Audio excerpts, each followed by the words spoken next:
So to start off this video, I would like to say that, of course, my nose itches as soon as I do that. I'm not a psychologist. I'm not a nutritionalist. I'm not a dietitian. I am not a professional in any of those fields. So these are just my opinions and honestly what I would do personally if I was in the same position as Amberlynn Reid is currently trying to get weight loss surgery. I am not a candidate for weight loss surgery. My BMI is too low. So this is not something I would have to go through, but I think this is kind of a lesson, I'm looking at notes, that a lot of people should take, especially when they want to be trying to pursue something. And one of the things that she is supposed to do is show progress over the next few months. And she's also got 12 therapy sessions, which she kind of just wants to get done and be over with, because then she can say, look, I did what I'm supposed to do. But it is my opinion that if you want to show progress, you need to be proactive. And so what do I mean by that? Like right now, she is always talking about advocating for herself, and that's great. But being proactive means you have this real desire to go above and beyond to do what you need to do and not wait for someone to tell you. It's about asking questions and figuring out what they want and what they want to see. And, you know, a lot of people don't do that. They will sit there and go, well, you didn't tell me. Oh, I didn't know that's what you wanted. It's like, think about it. Now, I'm going off basically things that I've read online. I did read the part of the bariatric packet that Cedars-Sinai does hand out to their patients. You can get it online and you can look at that. There's people who have commented who have had weight loss surgery, who are trying to get weight loss surgery in different videos and what they're going through. There's a community out there. That's a wealth of information. People can go to them and, you know, tap into that. So, but I think the reason she needs to be more proactive, and it's something I would do myself, is the goal should be to be successful. Not just show progress, but to be successful and to show that you can be successful. I think that's what the progress they want. And so here is what I would do. Okay, in the mental health aspect.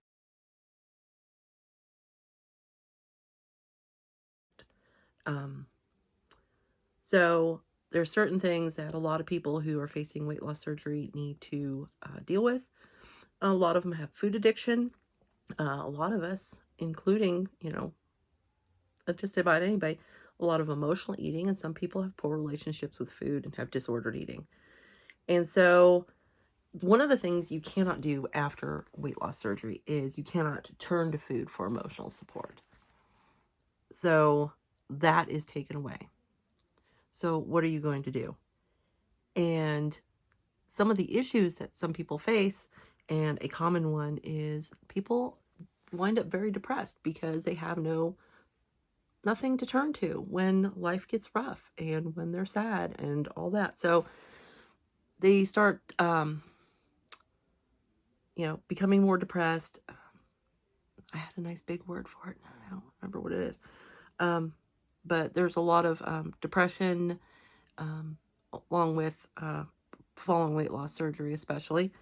The other thing that can happen is addiction transfer. And basically that's just swapping one addiction for another. And because in my case as well, but in Amberlynn's case, she's a food addict. And so the reason why they ask questions like, when did you drink? How much do you drink? When did you drink last?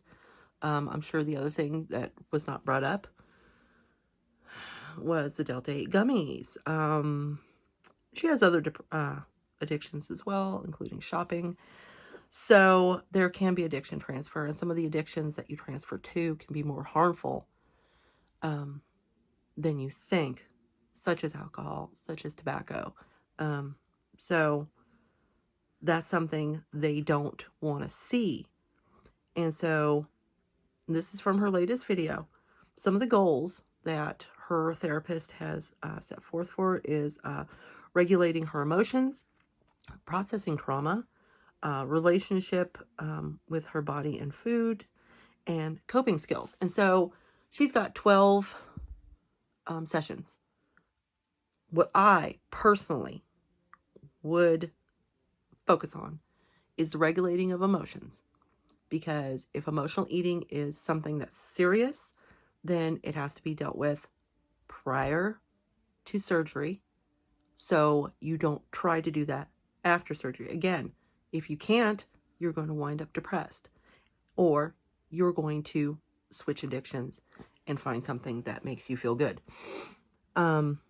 The processing trauma is something, yes, that has to be done. The relationships with body and food. I think the relationship with food is the most important of the two at the time. Right now is to get a better relationship with food currently, because that's what's going to be kind of taken from you and regulated and restricted the heaviest. Work on the relationship with body afterwards. But the most important of all of these, and it goes with the regulating of emotions and all that, is the coping skills. Going to have coping skills in place pre-op and post-op in order to not delve into depression or transfer addiction. Truth is, she needs a lot of therapy. 12 sessions ain't going to do it. It's not going to fix her. She ain't going to be, all better. It's not going to be that way for a lot of people. And to think it is asinine. So when it comes to the processing of trauma and the relationship with body, then yeah, those are things to continue after surgery, after the 12 sessions, and keep working in order to really hone your coping skills, because you might get some and then they start not working. And so you need someone to kind of guide you into better coping skills and to continue to be successful. Yeah, like I said, 12 sessions is not a lot, and yes, would have to continue therapy in order to be successful. Those are my gists.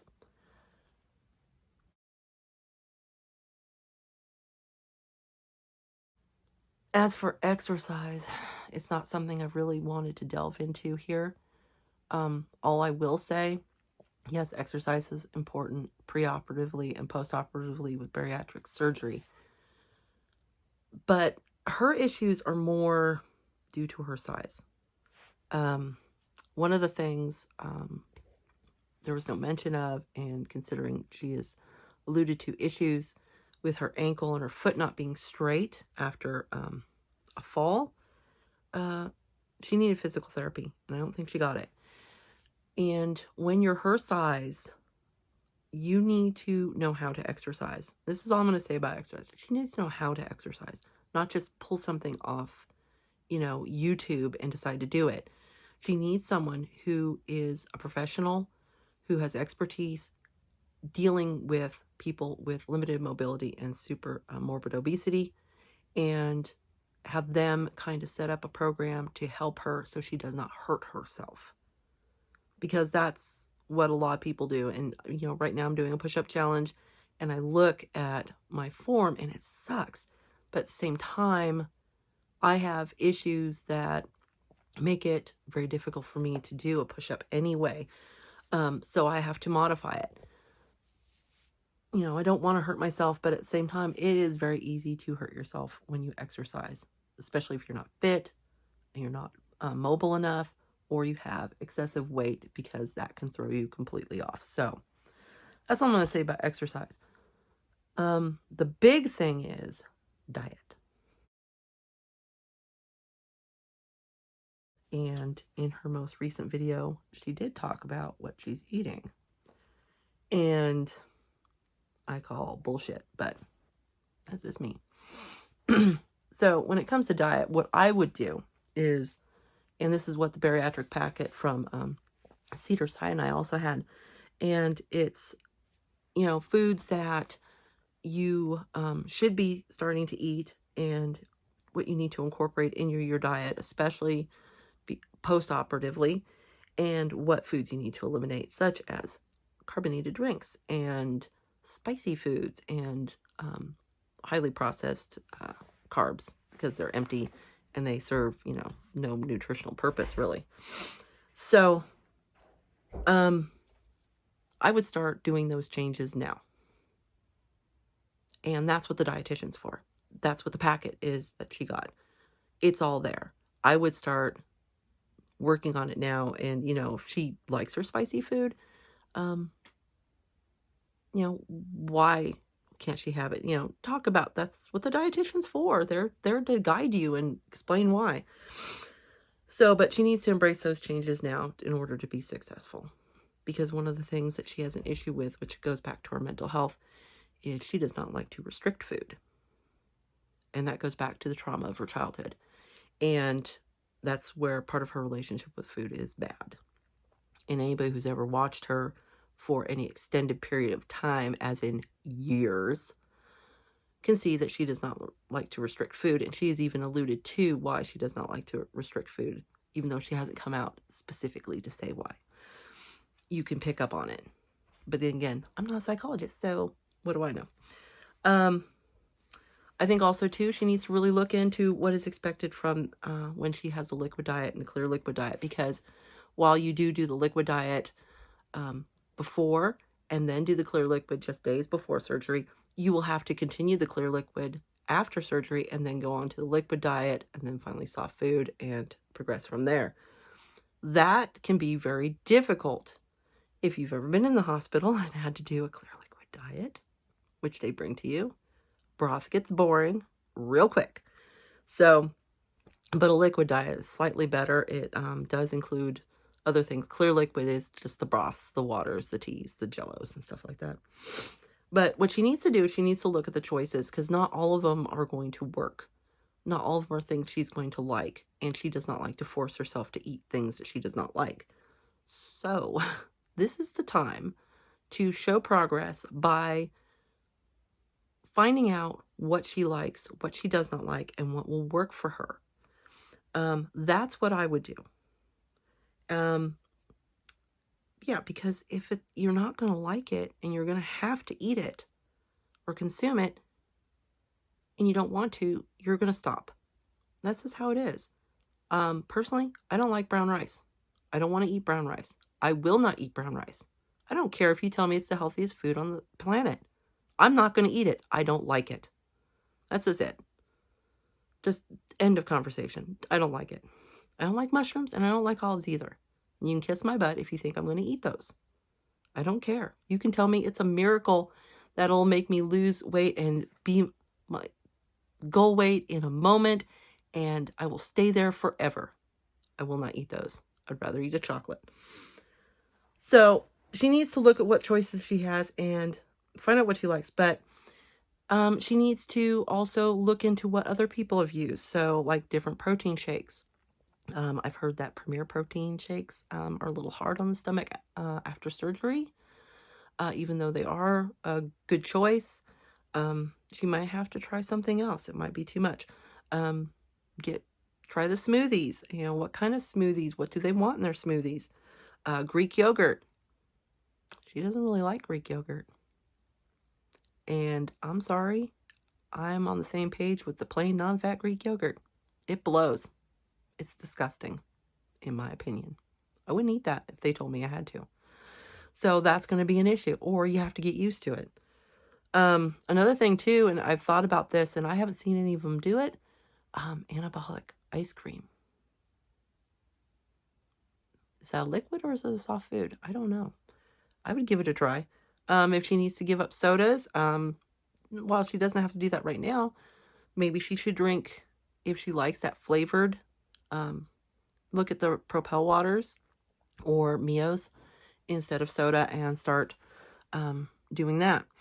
Another thing is, and I know Gwyneth Paltrow kind of made it kind of, people are now looking at like, ew, that's nasty. It's not, and I've shown it, and that's bone broth. Bone broth has quite a bit of protein in it. It's about 10 grams of protein per serving and other nutrients, and it's a little bit better than regular broth, and it's something maybe, if you've never had it, maybe try it and see where you can go from there. I mean, that's what you have to do. Start bringing in these new foods and change up what you're doing. Now, I do know that she is supposedly making the changes, and honestly, there's no visible sign of weight loss. She's very large. With the amount of the kinds of food she's eating, she should not be eating enough calories to hold her weight. She should be losing, and she's not showing it in her face. And that's where she is most noticeable every time. So, and she's supposedly, like I said, using the protein shakes for snacks, along with protein bars. Protein bars are going to have to go once she gets to the liquid phase. So, and those are all good things. But like I said, the Premier Protein, that's going to be iffy. Spicy food's going to be iffy. And that goes to where she did talk about in a previous video about the silly little rules that she's supposed to follow. All of these things that I've talked about, along with her taking sips and eating protein first, and then your vegetable, then your carb, and she likes to have everything mixed up. Those things are all lifestyle changes she has to make in order to be successful at weight loss surgery. They're lifestyle changes. They're not silly little rules. They're lifestyle changes, because her lifestyle is going to be very different after surgery. Because if she screws up, she's going to be sick as a dog and in the emergency room crying like a baby because her stomach hurts and she's vomiting, because that's how it is. So, and one of the reasons, about the sips, and I think she kind of alluded to it, is because the stomach's small. You can't consume large amounts of liquid at one time.